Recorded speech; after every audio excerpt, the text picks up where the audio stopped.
And we will move on to item number 7, conduct of business. City Clerk. Item 7A, waive first reading and introduce an ordinance of the City Council of the City of San Bruno amending and readopting Title 7, parentheses, vehicles and traffic, and parentheses, of the San Bruno Municipal Code. City Attorney Mark Saffarano, please. Good evening, everyone, Mr. Mayor and members of the City Council. Let me go ahead and share my screen. I've got a brief PowerPoint to walk us through the proposed amendments to this particular section, and I'll ask if everybody can see my screen. 38%. Excuse me? I'm not seeing a shared screen yet. I don't see it. Maybe you're just testing us. Well, it did seem that way. 1 second.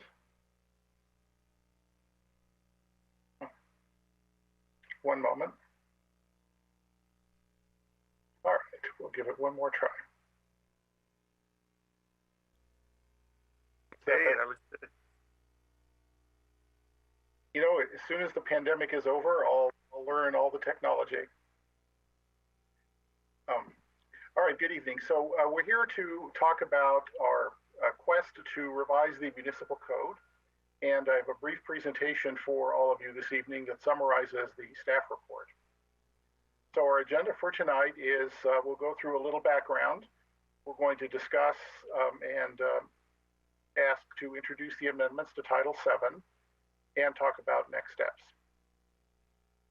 So here's some background. You've seen this before. We've gone through it for the prior 6 titles, but just as a reminder, because these don't come to you very often. So this project started back in October of 2018, where the City Council directed me to comprehensively amend the municipal code, which consists of 11 titles and a zoning code.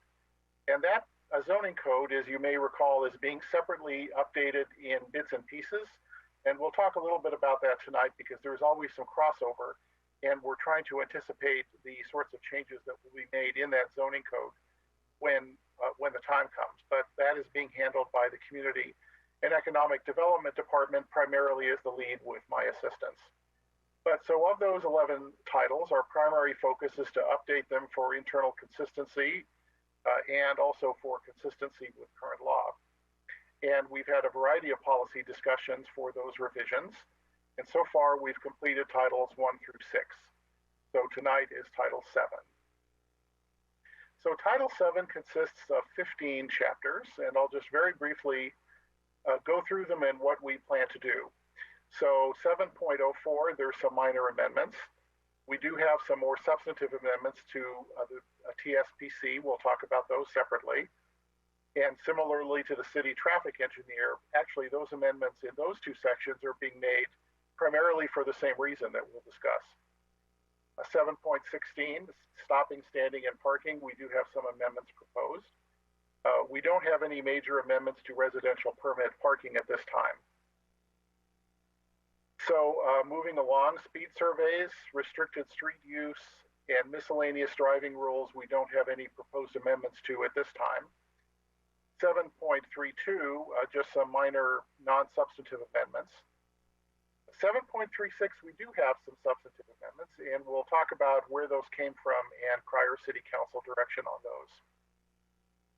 And then the final list is we have some amendments to vehicles for hire, none to pedestrians, some amendments to bicycles, and a minor amendment to skateboards.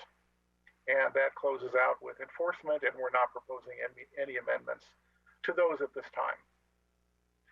So let's dive in and talk about the TSPC. And really there are 2 main things that we wanted to do with the amendments is first of all to conform the statement of who's a member of the TSPC to current and best practices. The code is really obsolete in terms of it talks about staff members and other people being members of the committee, and they're not members of the committee. So we've just cleaned that up, and I think that's fairly clear. But more importantly, we tried to make only a few, I would say, relatively minor tweaks, but to significantly mitigate the risk of the duties that the TSPC embarks upon by really defining them a little bit more clearly. And I think the main change here that we're proposing is to make sure that whatever the TSPC recommends, and they can recommend anything they want, but there is at least there is staff information, expert engineering information that is provided as part of their recommendation. And the TSPC is, of course, free to make a different recommendation if they want to. But the way that the code was written, it sort of had the recommendations going in the wrong direction, I guess I would say, from a risk management standpoint. So the experts should be recommending to the recommending body, TSPC, and so we've just tried to make that clear. You might ask yourselves, well, why is that? And the answer is explained sort of in detail in the staff report, which is the city can get what's called design immunity for accidents that occur as a result of traffic features or traffic signs or traffic markings. And that design immunity means that somebody who might be injured in an accident at the intersection can't blame the city for the accident if the design of the intersection was reasonable when it was approved.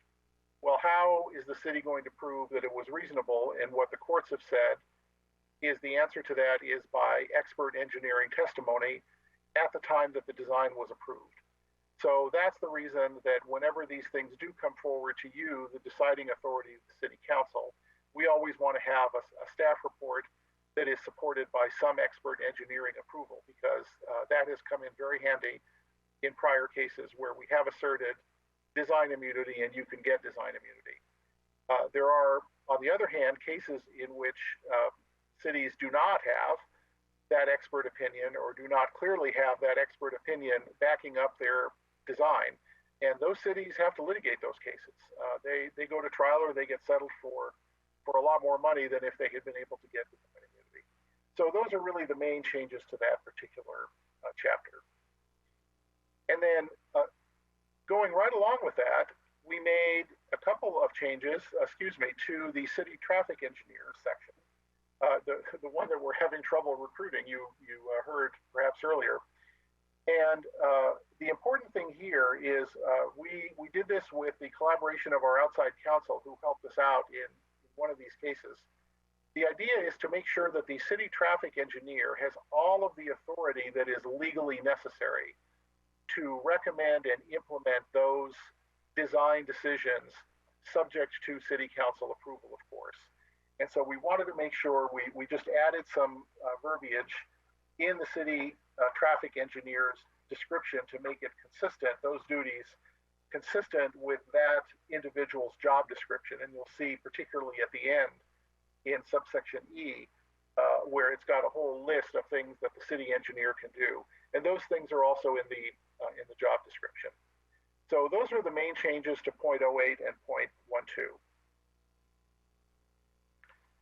In 7.16, we only made a couple of minor changes. We, at the suggestion of the police chief, exempted curbing your wheels at rolled curbs, which was explained to me was ineffective at stopping the car from rolling down or up the hill. I didn't actually know that. And then we also omitted the blanket prohibition on for sale signs in vehicles. And this is a topic that does frequently come up, where there's a car or maybe multiple cars parked on the street with for sale signs.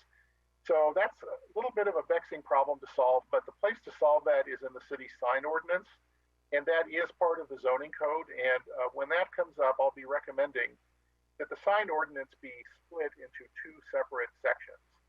One section that covers private property, in other words, what kind of sign can you have on your property, and another section that covers public property, which is what kinds of signs can individuals put up on our streets and so on. And that's where this is going to be primarily addressed.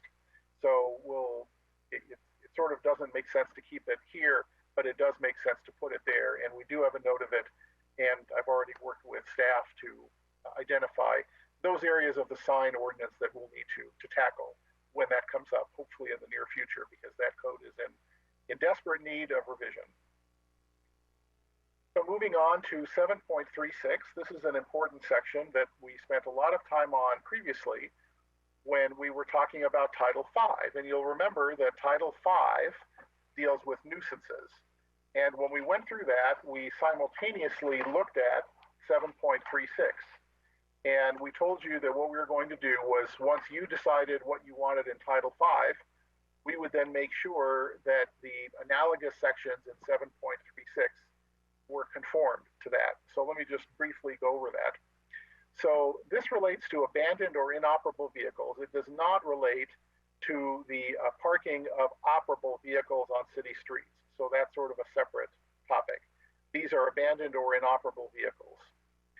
So in Title V, when we were looking at that, what you told us to do, and the code was amended accordingly, was you wanted us to prohibit parking these types of vehicles, abandoned or inoperable ones, unless they're fully enclosed and not visible. And so those changes were made to Title V.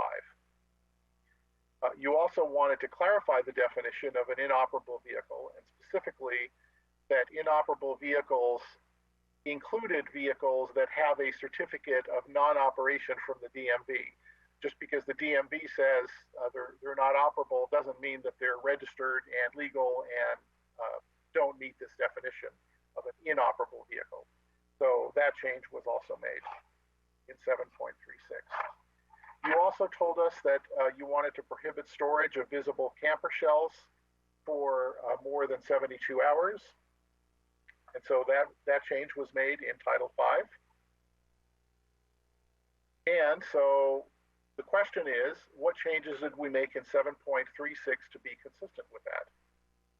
So when we were talking about Title V, the City Council did have a fairly lengthy discussion and said that at that time, they wanted to continue allowing one operable trailer, camper, boat, or RV where otherwise legally allowed. Again, this is on private property because that's what Title V addresses. So along those lines, we have recommended that this particular chapter, 7.36, be only applicable to private property and not to public property. And you might wonder, well, that seems counterintuitive. Why would that be? Well, the reason for that is because all of the procedures that are in Title 7.36 in particular, that relate to the removal of vehicles, relate solely to removal of vehicles from private property. There are additional due process protections that the city is required to impose when they are removing vehicles from private property.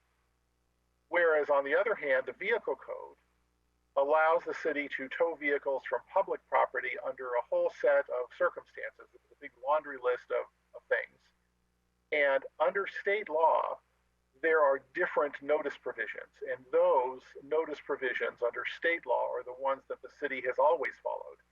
The city has never really used, at least as I understand it, Title 7 or Chapter 7.36 to tow vehicles from public property. That is, abandoned or inoperable vehicles from public property. So let me give you an example of that.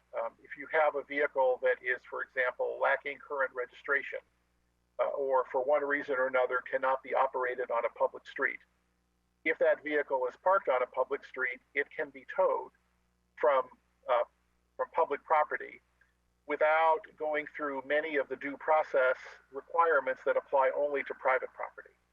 And so what was very confusing about this section was that it included the words "or public property" when it really should have just stuck to private property, and that's what we've done.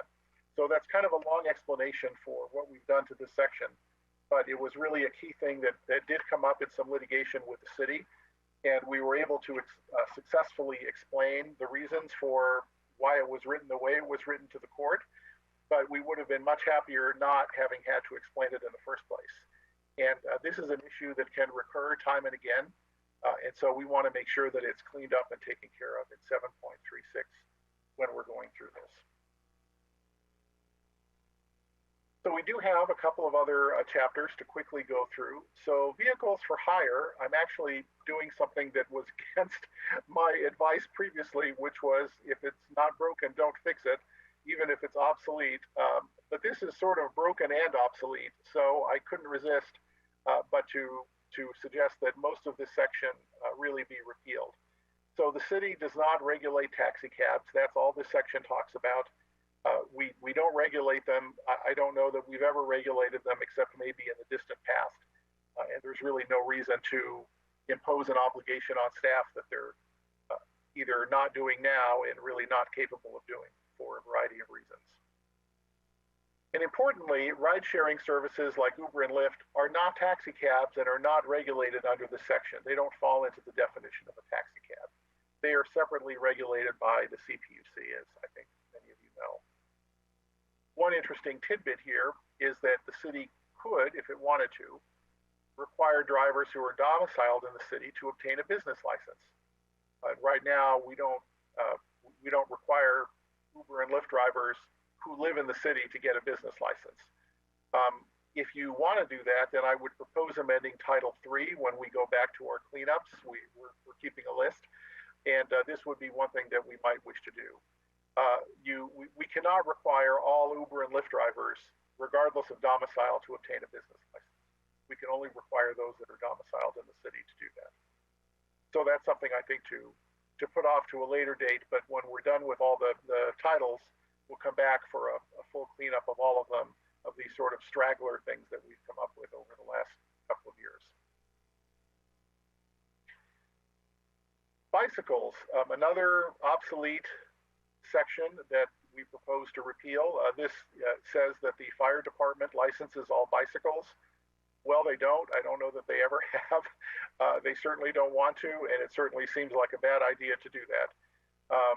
But we do want to retain the definitions, which includes motorized bicycles, because we do, I believe, want to retain the prohibition against riding on sidewalks. That's a very common safety ordinance that many cities have, and we're not proposing to eliminate that as part of the repeal.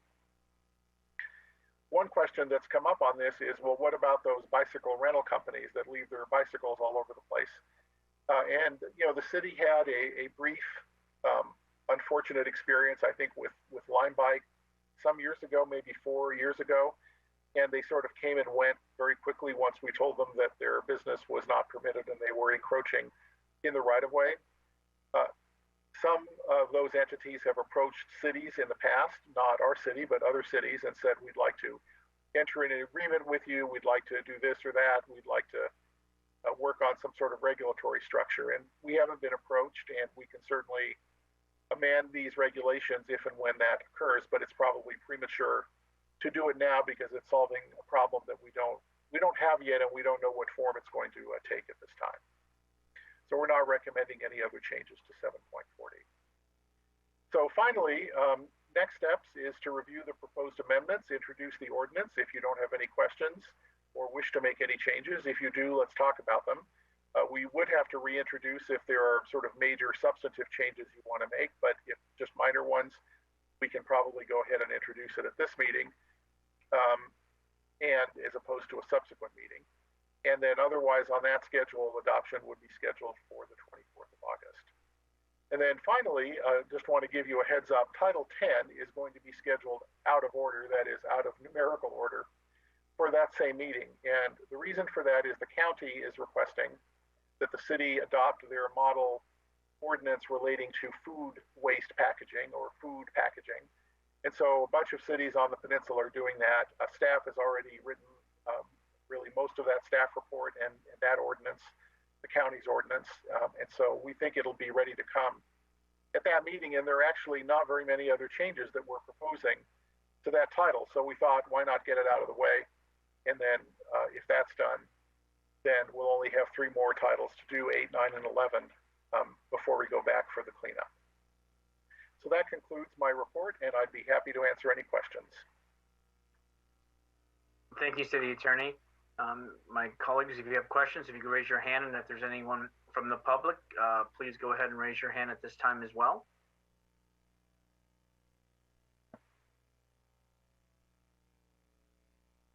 First, we'll go to Councilmember Hamilton, please. I don't have any questions. I just have a couple of comments. I actually did have a small list of questions, but I anticipated that the city attorney would be answering them as we went, and you answered every single one of them. So thank you for that.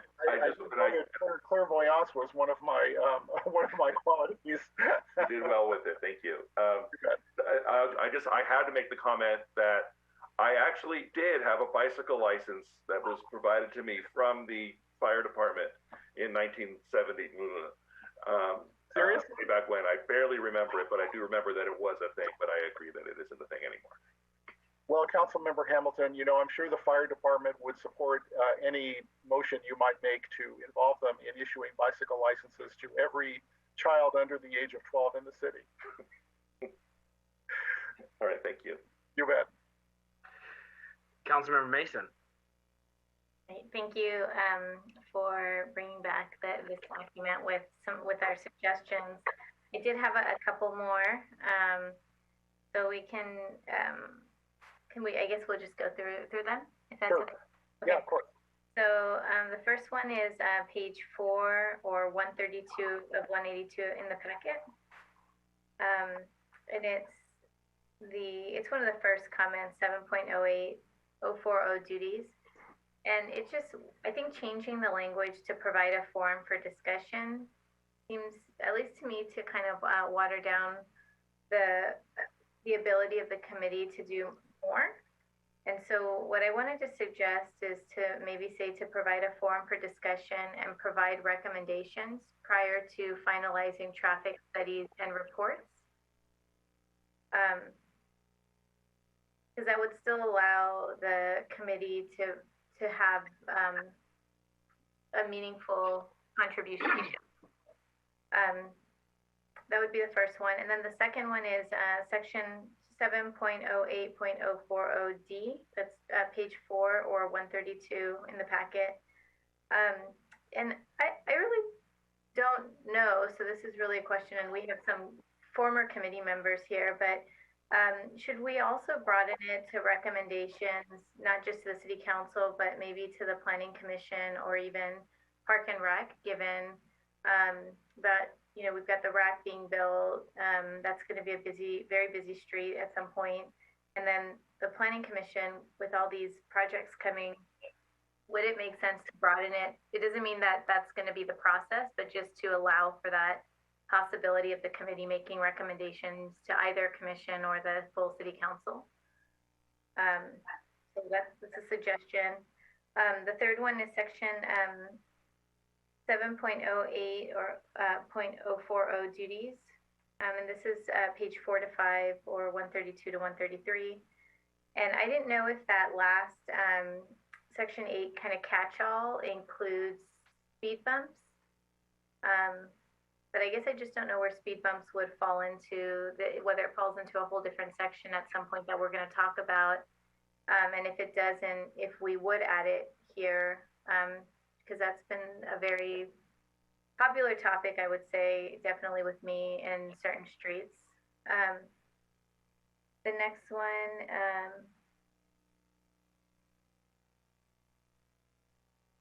I just had a question, and this one I think Marky can probably answer today, is page 138 around speed limits, section 7.12110. There was an addition to say that the city traffic engineer, and then it added in conjunction with the police department. And I don't have a problem with the addition. I just wanted, the question really is more from a practical perspective. Does that cause any administrative slowdown, or just because I know the police department is also at capacity?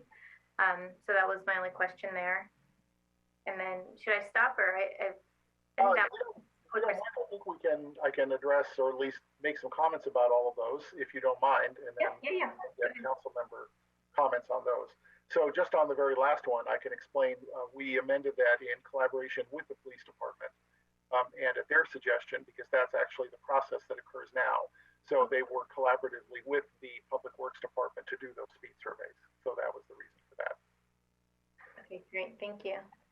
I'm happy to answer the other questions, or at least provide a little bit of information about them. So if we're going backwards about the speed bumps, so I'll defer maybe to the Public Works Department, but traffic control does include speed bumps, I believe. It's certainly a broad enough category to include any sort of traffic control device, and those are covered in the manual for uniform traffic control devices that I think we talked about. And I see that our city Public Works, interim Public Works Director is on the line. Was I right about that, or do I need to go get an engineering degree? Well, I might need to go get a traffic engineering degree. I believe, I'm a bit hesitant to misspeak as well, so I may need to ask our traffic engineer, but our traffic calming program does include speed humps, and I'm unclear whether it's in the California Municipal the MUTCD Uniform Transportation Guide. So that is something I may need to follow up on. That's no problem. I just wanted to make the suggestion, since we're making these changes now. If it's the right place, if it's not the right place, then I understand that. Okay. My thought would be we can check with the traffic engineer, and if it's covered, to not put it in, because then somebody would wonder, well, why didn't you put the other 27 things in that are also covered? But if for some reason it's not, we can consider that for the adoption. And then, do you mind going back briefly to the TSPC duties? I do have just a couple of brief comments about that. These recommendations. So the suggestion to make recommendations to other boards and commissions that are not deciding bodies, I guess I would offhand recommend against that. I think for a couple of reasons. I think it's important to have the shortest path of decision making. Then I'm sort of talking from a risk perspective. If you have these sorts of decisions going through multiple bodies in the city, then I think you set up a situation in which the members, the volunteer lay people, members of those bodies are subject to being deposed and subject to being asked, well, why did you do this? And what about this? And what about that? It just really muddies the record tremendously. It's much clearer to have a recommending body like the TSPC that has expert staff and consultants making a recommendation to the city council, because ultimately the city council is the one that needs to make that decision and that decides. Now, there's nothing stopping the staff, for example, to provide information to the other bodies about the recommendations of the TSPC, and I think they often do that when it's appropriate. So that would be my thought about that one. As for the first one, I actually liked your suggestion, and I would only reword it very slightly to say to provide a forum for discussion and provide recommendations regarding traffic studies and reports. And maybe that was what you said, but you might have had another word in there. But I think that's perfectly fine, and I don't think creates a risk mitigation situation or does anything that is against the purpose of what we're trying to accomplish here. So. Yeah, I think the only what I had said was that they would provide the recommendation prior to finalizing, so that would make sure that we got the committee's voice in before there was anything final going to the commission or the council, which I still feel like we should say that, because it would require the committee to look through, and this is the committee that the council has determined, should be providing recommendations on these exact kinds of studies and reports. I'll defer to the city council on it. I think that's a policy decision about whether you want the TSPC to be making recommendations before any traffic studies are done about anything. I think the language before, was maybe concerning, which is why I recommended what I did, but I think it's a policy decision for the city council, or to defer that to a later time. Through the mayor, can I make a comment? Okay, hold on. I believe, Mark, you answered the council members' questions. Was there additional questions, Councilmember Mason? Did you want to keep going, or Tom? I'm sorry, Councilmember Hamilton. It was on that. It was on that exact topic. I mean, I just wanted to say, as a if you don't mind, member of the TSPC, we didn't. Obviously, we did not pre-approve and pre-direct all traffic studies. However, usually we would see the results of a traffic study as the first time there would be an item. But there had been times when we felt that the traffic study was not comprehensive enough, missed an area or whatever, and directed staff to expand it and bring it back again, and that was always done. So that's part of what happens as part of the process today. I just wanted to share that in case it's helpful. Thank you, Councilmember Hamilton. And Councilmember Mason, could we go through the rest of your questions, and then we'll go back to the city attorney? Yep, no problem. Yeah, and I just wanted to also be clear that my comment about adding the Planning Commission, Recreation, Parks and Rec wasn't to say that they must go through that chain, but just to allow that option there should there be that opportunity to, come before the committee. The other ones were, let's see.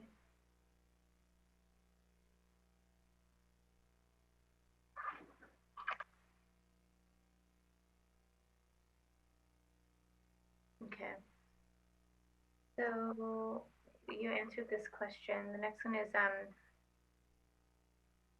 on section 7.16.150. This is the section around parking in excess of the time limit prohibited, and it's page 16 of that particular report, or page 144. And I'm just wondering that should we be clear about the consequences of staying longer than the curb markings? Are these towed, and when are they towed, and how, what's that process look like? And then I just have 3 more, so I'll go ahead and finish. And then chapter 7.18, this is the residential permit parking. And I don't think this one is going to be answered tonight. I just wanted to throw out a suggestion around this, which is really to reflect on whether we are having anybody using this residential parking permit program, and understanding that this is not agendized tonight, but a suggestion might be an ad hoc committee to determine whether this has really been effective, and whether it's the best solution to what are we trying to resolve, and has this been a solution that has worked so far. And then the next one is at 7.20.02, the decrease of maximum speed limits. I would suggest, and this is page 25 or 153, I would suggest adding Cunningham Way on there right off the freeway. I don't know how these streets have all been designated, who studied them, but people get off the freeway and or get on the freeway and just speed down that street. It's really dangerous. The next one is section 7.24.050, and this is page 28 or 156. And this is the regular parking of other large vehicles. And same question as before, what is the enforcement method, and should we have that in that particular section? And I believe that is it. Thank you so much. Thank you. City Attorney, are you able to take on those, please? Sure. Actually, I think the police chief would probably be the best person to answer the 2 enforcement questions that Councilmember Mason raised. So maybe if he's available, he could pop on. Maybe we can bring him in while you answer the others. All right. And he might also be able to have an answer to why don't we include Cunningham on the list. I think that those are going to require a speed survey to include them. And so I don't think we can include them now because there's not a speed survey. But if there were one, then that would be amended. I can let him answer that, and I see that he's popping on right now. Chief Johansson, I don't know if it would be helpful to have the questions reposed, or are you okay?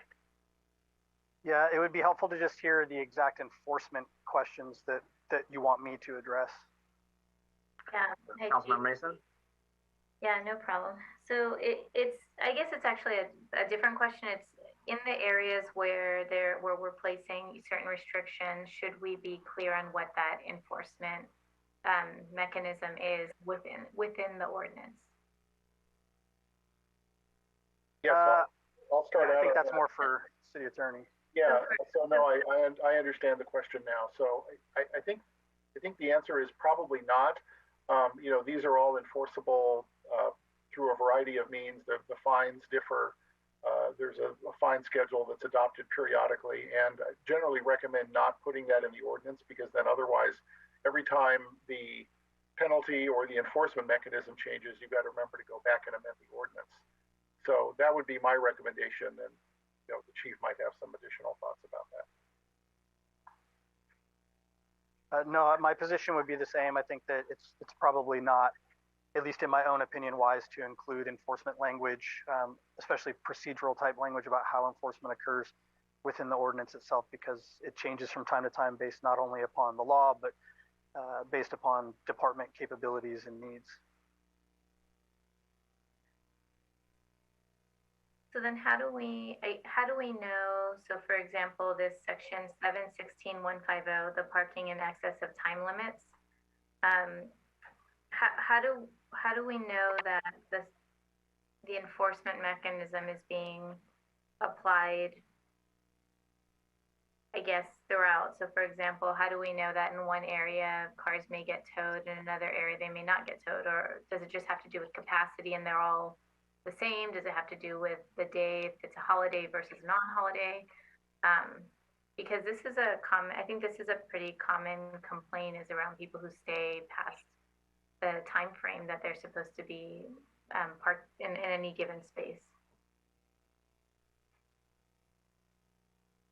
Yeah, I'm not completely sure that I understand the question. I think if the question is what mechanism exists to determine what enforcement is actually being conducted, that to me would be more of a data and records request through the police department. If the question, however, is more pertaining to whether or not this code should stipulate exactly where enforcement should or should not occur, I would defer to the city attorney and to council for that. I think that's a different question than if we're looking for, hey, where is it actually occurring versus where should it be legally permitted to occur? I think it's, and I don't mean to be confusing, but I think it's, so for example, I'll just give an example. So if someone stays in a space that's designated no more than 72 hours, and they've now been there, I don't know, 85 hours, right? What is the enforcement mechanism, and how does somebody know, who's the owner of the car, that their car might be towed? And I know in some locations, not just in San Bruno, but officers will go kind of above and beyond, knock on doors. Is this your car? We don't want to tow it. A tow is very expensive. How do you know that that's not going to happen? If it's my car that's outside, should I expect a knock on the door before someone tows the car, or is it going to be a standard that a car will be towed if it's exceeded the time frame? Well, also, and then I'm turning over obviously the professional, which is the chief and the city attorney. But I believe if it's a critical situation and somebody's blocking a driveway and there's a medical emergency, they may have to get towed. I mean, if it's hold on, yeah. If it is, like let's run the plate, they have the time, they run the plate and they go, it's Rico, and he lives over here, and they knock on the door. That's a gracious customer service and a nice thing, and I have heard that folks have done that. But I think it's very situational, and I think what I'm hearing, and then we'll go to the chief, is you're kind of wanting it quantified verbatim, which then kind of doesn't. Because every scenario is a little different. I guess what I'm trying to say, my long way of saying it. But anyway, yeah, Chief. And I think just to be clear, not the emergency situation. I would hope the city would take that risk and say we've got to tow the car if someone's life is in danger. I think it's more the common question. We've got all these people who are taking a flight out and they're parking in front of my house and they're surpassing the time frame. We've got people staying at Airbnbs that are renting a house nearby. They are not moving their car. I mean, those are more common and more typical. And so when I hear the frustrations, it's you want to go look at the ordinance and say, well, the ordinance says it's 72 hours. And so what happens after 72 hours? And so I think it's like, what is the clarity given to the public and to staff to say this is, and to the police department too, to say this is what we need to be able to do our jobs. How can we help with that? I guess that process. And now I understand what you're trying to say. You're talking about a 72-hour people that are not happy with folks that are parked within their neighborhood streets and taking up parking, whether they're an SFO or whatever they're doing. And I know there's procedure to that and process, and maybe Chief and or attorney can chime in at this point. Thanks for that. That helps clear up what you were trying to go to. Yeah, I think that for what it's worth, I better understand the question now. And really, it's quite specific actually to the 72-hour ordinance, because other time parking ordinances are very different in nature. When you talk about a 5-hour parking lot, for example, or a 2-hour spot downtown, those are very different in terms of the enforcement posture and the procedure than the 72-hour violations. So the 72-hour violation, I can just tell you in practice, is only enforced at this point in time on a complaint basis. That is largely because that's how most cities do it. The spirit of the 72-hour ordinance is to avoid abandoning vehicles in neighborhoods and to give the police department the teeth to remove those vehicles in order to keep from the blight in the community.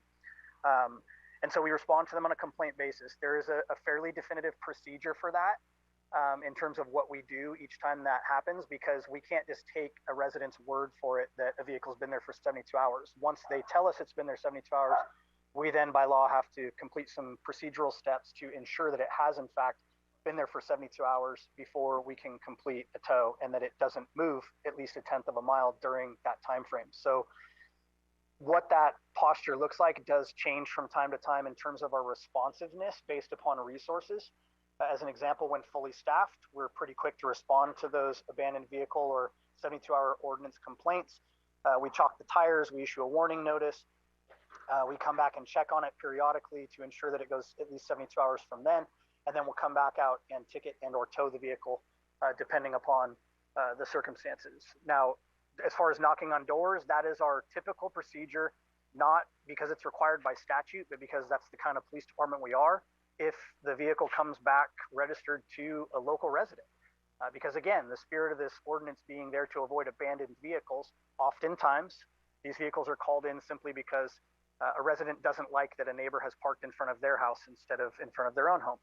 And so rather than engage in the time requirements, that exist in order to go and mark the tires and issue the warning notice and enter it into the computer system and go back out and check it, we will often knock on that resident's door, say, hey, we've got some complaints about your vehicle not moving in 72 hours. Can you please make sure that you do so? And in most cases, they agree to do so immediately, and that circumvents the need to continue any further in that process. Again, my position would be that there is nowhere, to my knowledge, anywhere in penal code, vehicle code, health and safety code, or typically even in a municipal code that would spell out in that kind of detail the procedural process for conducting enforcement. And I think that there is plenty of good reason for that, most of which is probably better spoken to by the city attorney than me. Right, I would agree with that. I think that those procedures are often dependent, as the chief indicated, on resources, on priorities. Those priorities can change. It's just not a good idea to either hamstring the police department and require them to do things that now a different city council might wish that they not do, or vice versa. So the enforcement of these ordinances is left to the policy-making decisions of the city council based on resources and the discretion of the police department. And if you, the city council, would like to direct something different, then you're certainly free to do that. But I generally don't recommend that be spelled out in the ordinance. And it's not really anywhere spelled out in any of our ordinances for that reason. Yeah, so I guess what I would respond to that, thank you, that was helpful, would be that, we're in the policy process right now, and this is a very common complaint. So if there is a recommendation by the police department who's providing the citations to the council to make adjustments or tweaks, then I would definitely, recommend that the council take a look at those, because, if there's anything that we can do to mitigate this problem by assisting you with policy, then that's really our place, and that's where I think we can help the most. So again, this is a common complaint, and if there's clearer policy that can be provided, then I think we'd be obliged to take a look at your recommendations, Chief. City Attorney and City and Chief, City Chief and City Attorney. My understanding, and please for council and for myself, when you are looking at these titles, and sometimes you have to go with the pace of other departments because they're interwoven into the actions i.e. Title 7. Do not meet with other department heads or, in this case, the police chief in regards to reviewing thoughts, ideas, cleanup language, etc. Yes, the chief can attest to the fact that we spent a great deal of time that probably he didn't want to spend talking about this. But I guess I would say to the point about, this is the time to talk about policy, I would actually say that if there is going to be a policy discussion about enforcement of ordinances, that's actually not a discussion about the ordinance. It's a discussion about enforcement. And I think that's really, as I think Councilmember Mason, you indicated, might be best left for a different time, because the ordinance itself doesn't specify, exactly how it's enforced for reasons that we discussed. So if the council does want to give that policy direction, I would say great, but not in the ordinance. That can be done separately by resolution. So I'm sorry, I just want to be clear though. Is there another section that deals directly with enforcement? Not other than a general section that says it's enforceable as provided by the code and by state law. Okay, so when I asked because when I read it, I didn't see another section, and as the policy board, we obviously can give direction to create a section. And really what I'm asking for is if we did want to think outside the box and try to identify a way to mitigate the complaints that we're getting by just kind of thinking differently about this. Is there something more that we can do within the policy, within the ordinance, within our powers that can mitigate that? And I appreciate that, departments meet. My experience oftentimes is that when after the fact, when the recommendation is coming to a board, there might be different perspectives out there that have not been considered. So I just wanted to bring those to the attention of the council and to our city attorney. Thank you. I see that the city manager has had his hand up, and then we'll go to the vice mayor. Yes, thank you, Mayor. The city attorney said most of what I was going to say, but I just want to clarify.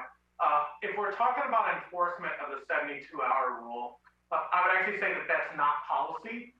It's actually more operations. And the solutions to that could be many, right? One could be a operational discussion and a funding discussion about not having police officers respond to those calls, but instead setting up a proactive 72-hour enforcement division where you may have CSOs that have vehicles with license plate readers that drive around the city, snapping license plates with technology that can tell if a vehicle moves. And so it's actually, the policy is clear and the enforcement tools are there. I think this discussion would really be about is if there's a desire to have a different operational model about how the 72-hour rule is enforced, what does that cost? What level of positions? It doesn't have to be an officer. And we know that we're under-resourced on officers, and our officers, either now or if we had a few more, would be responding to radio calls. And that would always take more priority than doing the proactive 72-hour enforcement. So I just wanted to highlight that it's actually, I think, not a policy conversation, but more of an operational and budgetary conversation.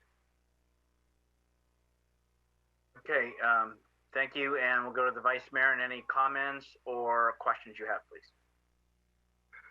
Yes, thank you, Mr. Mayor. I did want to chime in a little bit on this particular matter of the 72 hours, and Councilwoman Mason did bring up, which would be for another time, the residential parking permit program. It's probably time for some discussion and review of that, being also things calmed down quite a bit when COVID was going on, but traffic's increasing and airports are running, and yes, I've received additional complaints about parking, airport parkers, and so forth. But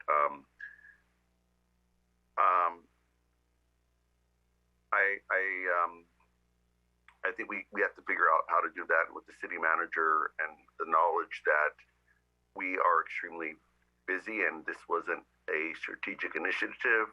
How do we work around that, right? So perhaps we can ask for an ad hoc committee at a later time, being that this business here is to proceed and get these revisions done. I'm in favor of that. My new question, and the city attorney did mention, if the YouTube drivers, we can require them to get a business license if they reside in our city, then why wouldn't we do that? And if we got 50% compliance, then that was 50% of the revenue. We're not going to actively target people that don't get business licenses. At least I don't think we would. So that's my question for the city attorney. If we can legally require that, then why wouldn't we? And that is certainly a policy decision you can make. I'm only suggesting that it be made when we come back and do the cleanup of Title III, because that deals with business licenses. And I know that there were a couple of other suggestions about that title as well that we'd want to tackle at the same time. Excellent, thank you. Okay, nothing else, thank you. We'll go to Councilmember Hamilton for your questions and comments, please. So just a couple of quick comments on the 72-hour thing. We asked this question a lot throughout my whole time on the TSPC, and then again when we were on the residential parking permit subcommittee, because as Councilmember Mason said, it is a very, very common complaint that people make, that folks are leaving their cars and inappropriately in a neighborhood. And I agree that the scenario that the chief went through, where it's turned out to be your neighbor's car, and people are getting mad that they're not in front of the right house or whatever. Putting that to one side, the typical use case of someone leaving their car and going to the airport, because even if they get a ticket, it's still going to be cheaper than paying airport parking.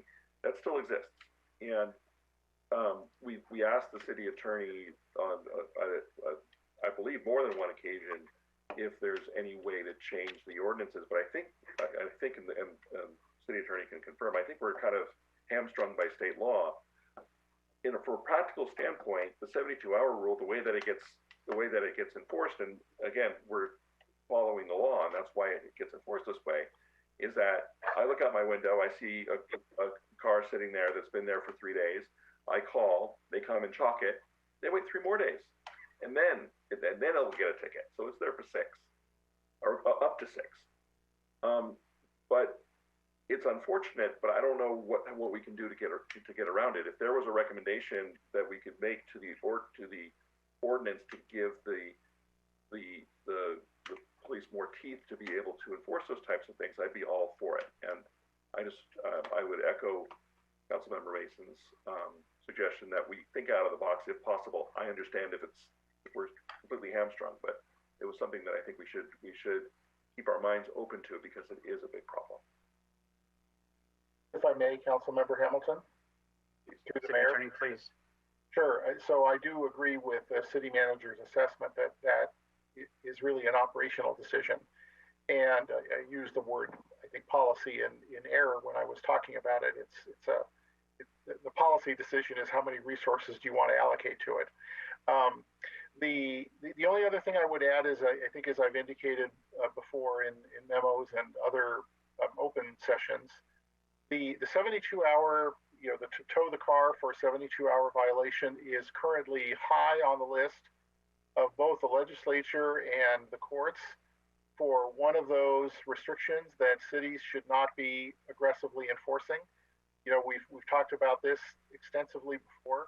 Unfortunately, this is not the legislature is busy trying to find ways to stop cities from enforcing this, because they believe that towing these vehicles represents a forfeiture to people of fewer economic means, that it's extremely expensive to get your car out of the tow yard. You lose your car for days, if not weeks. People can't go to work. They can't go to the doctors. Anyway, there's a whole host of reasons that make it very challenging to even provide those additional tools beyond the sorts of operational decisions to say, let's just make sure that we're catching more of the violators. in the way that we catch them now, as opposed to coming up with some different, totally different mechanism to enforce a law which both the courts and the legislature are saying really cities should not be aggressively enforcing for all those reasons. That's the dilemma. Thank you, and then we'll go to Councilmember Salazar for your questions and comments, please. Thank you. So yeah, we've been talking about a lot of different things, and I think we heard both from the city manager and from the city attorney that any discussions on enforcement are strictly operational issues, and those are clearly not our purview. And I do believe that this review has shown that there are areas that needed adjustment. The 72-hour rule, I do believe, as Councilmember Hamilton alluded to, pretty much bumps up against limits that we have that are set by the state, and we definitely, while I agree it is a problem and it is something I hear about a lot, it's not something that we want to try to legislate, and also directing the police department on how to enforce, or I think that would be also a dangerous position for us to try to take at this time. And within all that, also, we alluded to what's happened with the residential parking permit program, and that really was intended to be the solution to getting us past just the 72-hour rule and having people call in. And neighborhoods that were severely impacted would have that tool available to them. Currently, I'm working 2 days a week in the office, and the rest of the days I'm at home. So my car sits in front of my house 4 days a week, and I certainly wouldn't want anyone coming around and scanning my license plate and then giving me a ticket because the car's sitting there. And I don't think anyone in the city would really appreciate that. So to create a worse problem for our residents, to try to alleviate another one, I don't think is the right approach. I do agree with Councilmember Mason that the residential parking permit program should be revisited. I made the suggestion prior when we were talking about strategic initiatives, and at that time I recommended that maybe it would be a project that we could send back to TSPC and have them look into that and take somewhat of a lead in doing that project, and sort of not put so much onus on staff, but take it on as a project that the committee members could do. And looking at the changes that we're proposing now, I think that there was some tightening down of what the roles and responsibilities are. It doesn't look like we're really allowing any latitude for the council to assign projects to that committee. So that's something that, if there's an opportunity for us to create that opportunity for us to give the committee members interesting work to do, I think it may resolve some of the concern that I've heard from committee members in terms of they feel that it's too prescribed and they don't feel that their talents are being fully utilized. So I believe that that would be one way to make their assignment perhaps a little more fruitful or rewarding.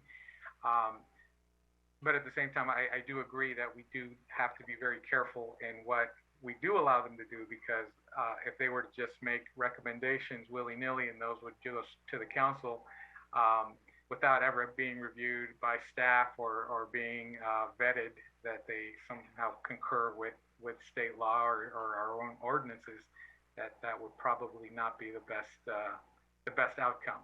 So in summary, I know I kind of went around in circles there, but yeah, I don't think that we need to tweak anything around the 72-hour rule. I believe that it is about as far as we can go in terms of what we're prescribing in an ordinance. But I do believe that the residential parking permit could be a potential solution to that we need to reinvestigate. And depending on where it falls on the priority list, I don't know if it's something that we will have to bring back as a strategic initiative. But I think that has a potential of being a real solution to this problem we have with cars that are loitering in impacted neighborhoods.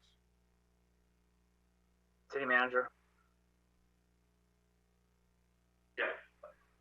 Thank you, Mayor. I just wanted to respond to Councilmember Salazar's comment and suggestion that we potentially envelop this as a project for the TSPC to look at. We have talked about through strategic initiatives under the strong governance item that one of the committees that we would look at sort of redefining and taking a more holistic look at the work they do is TSPC. And certainly this is an effort and a conversation that fits in line with the core goals of TSPC. They would need to really be aligned with staff, and right now we have a traffic engineer that would be supporting that effort because there's a fair bit of research and analysis that needs to be done. So absolutely, I think we can look at that when we talk about strategic initiatives.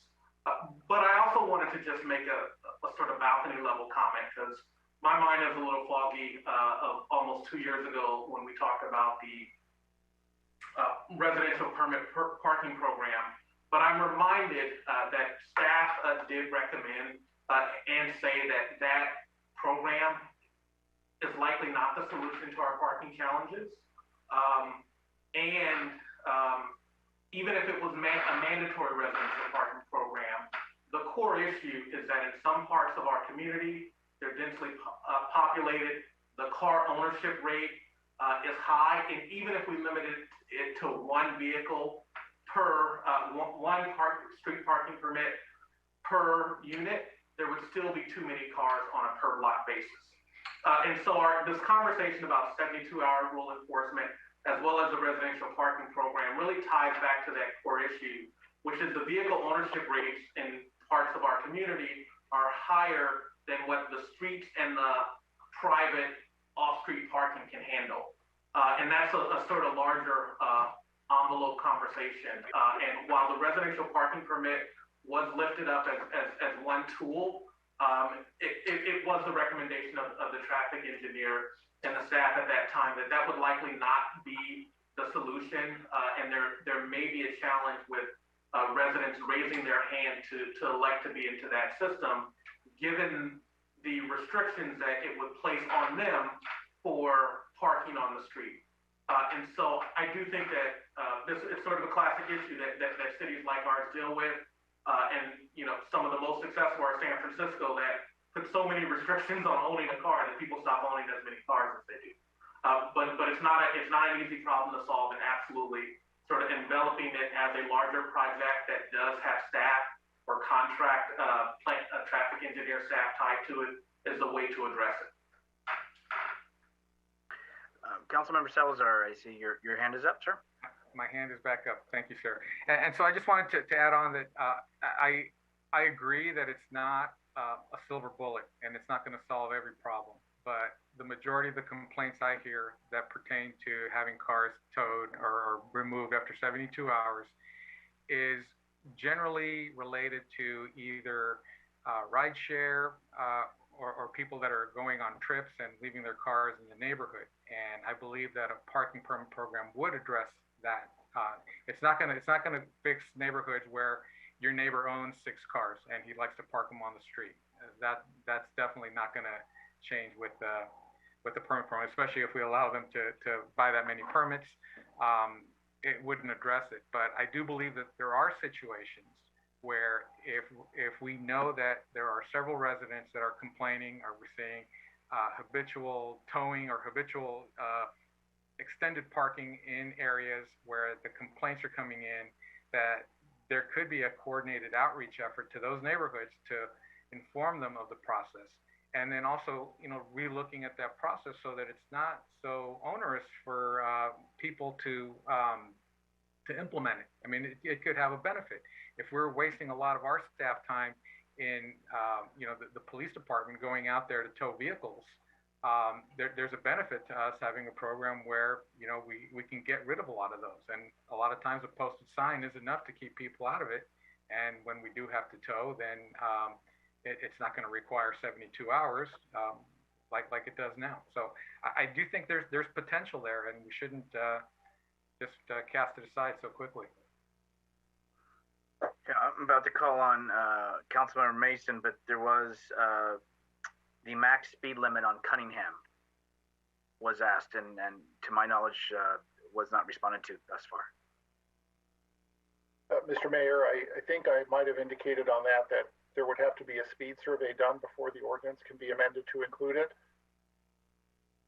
Okay, thank you. I just didn't catch that. I apologize. Councilmember Mason. Thank everyone for the discussion. I did want to say the idea of giving committees just more leeway in bringing up topics. I thought we were going to discuss, and correct me if I'm wrong, as part of the strong governance, because I know it's come up a couple of times just with committees across the board. And I think I just wanted to respond to City Attorney Zeffirano's comment about the conversation right now with courts around ensuring that marginalized populations are not being adversely impacted. That is very, very true. And I think that my concern here is that anecdotally, when you drive around the city, it's our marginalized populations who are not able to park in front of their homes.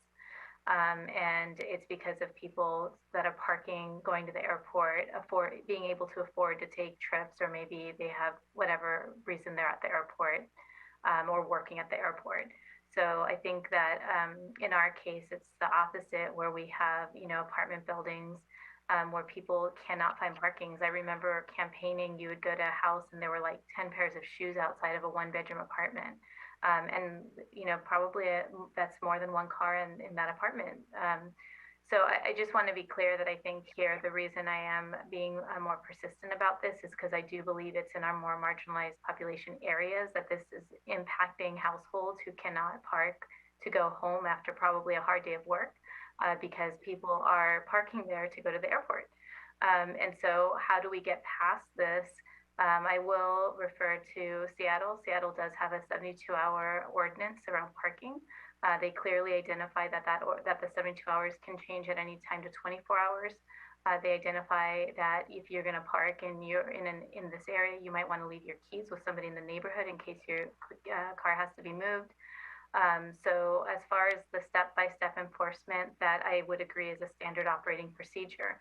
But whether we can be more clear around what that 72 hours means and how we can make sure that we really provide the chief and the police department with the resources they need to enforce whatever stronger 72-hour ordinance we can create, that's really where I want to be more persistent and more vocal because we do clearly have a problem in the areas where we're seeing a lot of cars. You're also going to see this new biotech hub on the east side that's on the border of South City and San Bruno.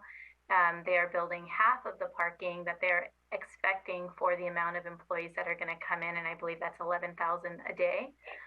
So absent all of those employees taking BART or Caltrain, we're going to have a more impacted parking situation, in particular on the east side. So I just want to really encourage all of us to look at whether we can strengthen our ordinance and whether we really want to see some more language around enforcement. Thank you, everyone. And for me, I think it was made clear at this point that this is a policy type situation or a resource. And as long as I've known him, the police chief has never been a very shy person. If council wants to give direction and make policy at another appropriate time, I'm sure the chief would be more than happy to let it be known of the resources that it would adequately take. Because if you set an expectation, you need to be able to meet it. Sometimes meeting those are not easy and not cheap. And also, as far as at another time, again, with the residential permit ad hoc or just review it, it is fine. But what you do find, and I've seen it, watch neighbors hate it over at Bayshore Circle when I was at the park having a group meeting. One wanted it and one didn't want it. And it was based because of the number of cars. If you only could have 1 or 2 permits, that wasn't okay. They pay taxes. So, but then in essence, you have your challenge, as was indicated, where now some homes have 4 or 5 cars. And where do they park? I do remind that we do have homes in this community. I have one near me that has no driveway, has no garage. There are homes that have been built, or they were built at a time when I don't think they thought about putting a car in the garage. And so, I think we need to be sensitive to that, but at the same time too, those are for another discussion at another time. And hopefully, I don't want to repeat everything that everyone has said to move it on. But whatever I did do, I've gotten Chief Johansson's. I see his hand is up, so why don't I call on the chief? Thank you, Mr. Mayor. Just briefly, I wanted to support the comments that the city attorney made about the ordinance. I can appreciate the desire to support the police department and better delivering on the expectations of the communities that are impacted by parking down there. I think that what maybe didn't get said as succinctly as it needs to be said is that the courts are moving in the opposite direction of strengthening tow ordinances and the authority to tow than the direction we're discussing here. And I fear that if council decides they'd like to take steps to give us more authority to tow vehicles, that really the courts are moving in the complete opposite direction of that. And not only do I not think that it would be particularly wise, in my opinion, to strengthen the 72-hour ordinance or to somehow make it easier for us to tow vehicles, but I think that, in fact, watching very closely as legislation is pushing in the opposite direction and moving towards really towing very, very few vehicles unless they qualify under the community caretaking doctrine. Thank you, Chief. And this has been told to the council before. That we know there's been legislation in Sacramento in regards to that. So, it is in my belief, and I could be corrected, is that if there were items within Title VII that the police department or the chief or his command team felt needed to be modified and or added, would have been brought forward to Mr. Zaffarano, and we would be knowing that right here, right now. With that said, we do have, it is a conduct of business. It is, we've had a lot of conversation, but it's the waiving of the reading and introducing an ordinance. And so what is council's wishes? Please. Mr. Mayor, I'll make a motion to waive the first reading. Mr. Mayor, public comment? No. I had asked earlier at the beginning. I'm sorry. And no problem. And I'm kind of I was keeping my eye on, but as the vice mayor said, just because the vice mayor said it, let's anybody please raise their hand. I'll stop the motion, but there is a motion on the floor from Councilmember Salazar. Is there a second? I'll second it. The Vice Mayor Medina has seconded it. May I please, and that is to waive the first reading. May I please have a roll call? Councilmember Hamilton? Aye. Councilmember Mason? Aye. Councilmember Salazar? Aye. Vice Mayor Marty Medina? Aye. Mayor Rico Medina? Aye. Okay, the first reading has been waived, and now we have the introduction of the ordinance for Title VII. To the chair, I will make a motion to introduce the ordinance for approval. Second. Motion made and seconded. Salazar Medina. Roll call, please. Councilmember Hamilton? Aye. Councilmember Mason? Point of clarification, is that what that changes that we just discussed also? I would say the motion and the seconder can correct me, but it was as presented with the staff report. There was no amendments to that.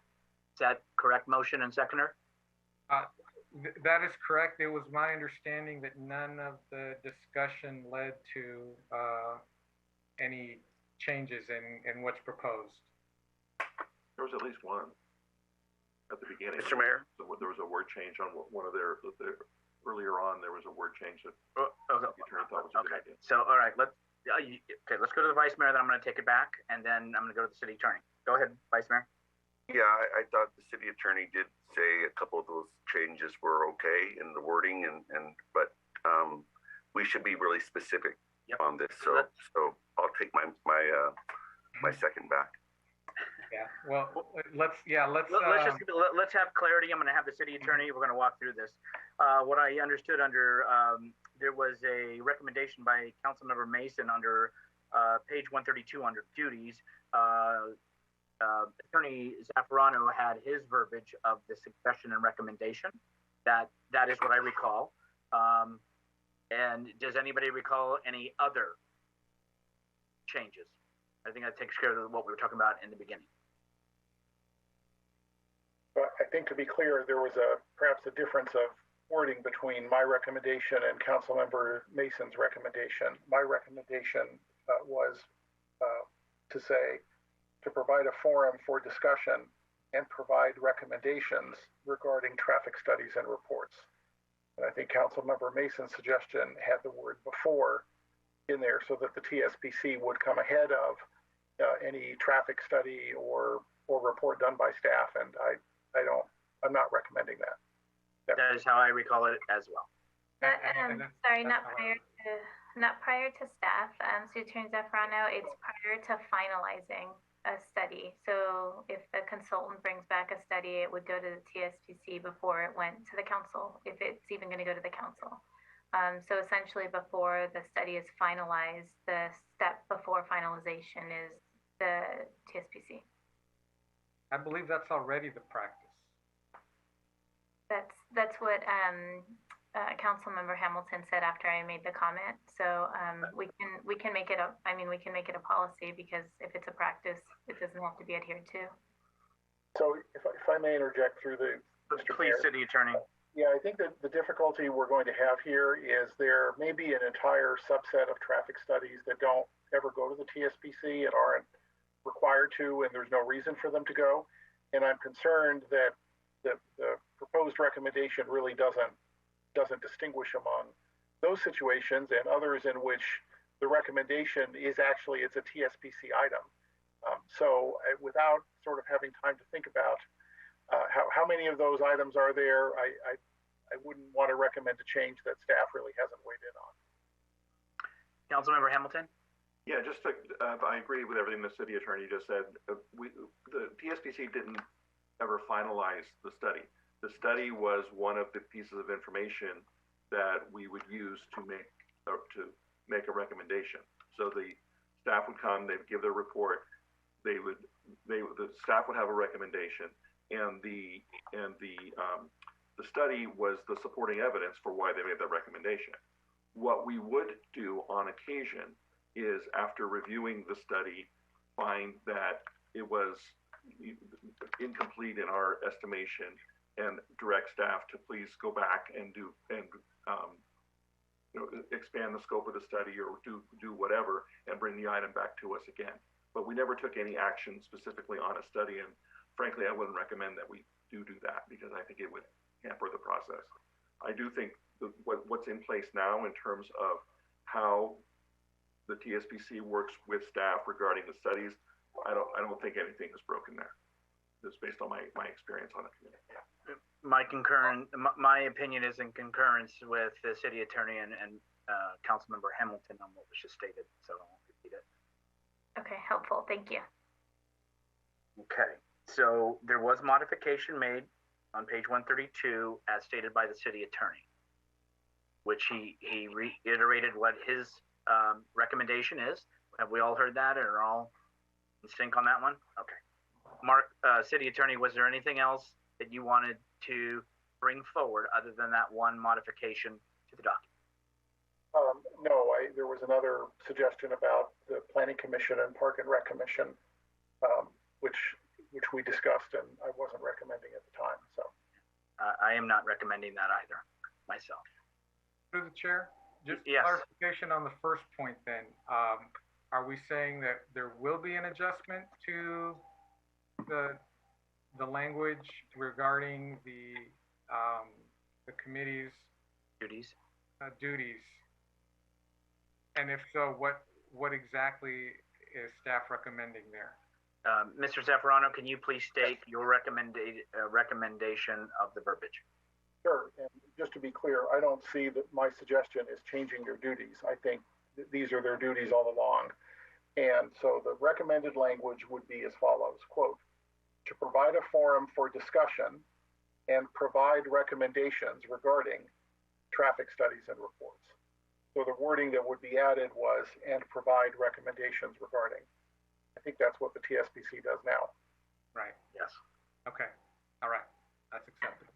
I think that's fine. I think if the votes are just saying that we agree with the recommendations. I think they're fine. My comments were more trying to enhance what's already there. So if there's not enough support, then that's understandable, but the staff recommendations are okay.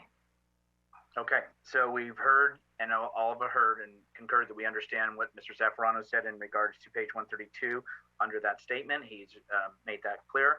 Now, that is the only modification to Title VII, the vehicles and traffic, and we're back to the introduction of the ordinance. All right, so I will reintroduce or remake the motion to introduce the ordinance with the modifications as just described so eloquently by Mr. Zaffarano. I'll second it. Thank you. Well, that'll make it easy. We'll have the Salazar Medina. Roll call, please. Councilmember Hamilton? Aye. Councilmember Mason? Aye. Councilmember Salazar? Aye. Vice Mayor Marty Medina? Aye. Mayor Rico Medina? Aye. Motion carries. Thank you.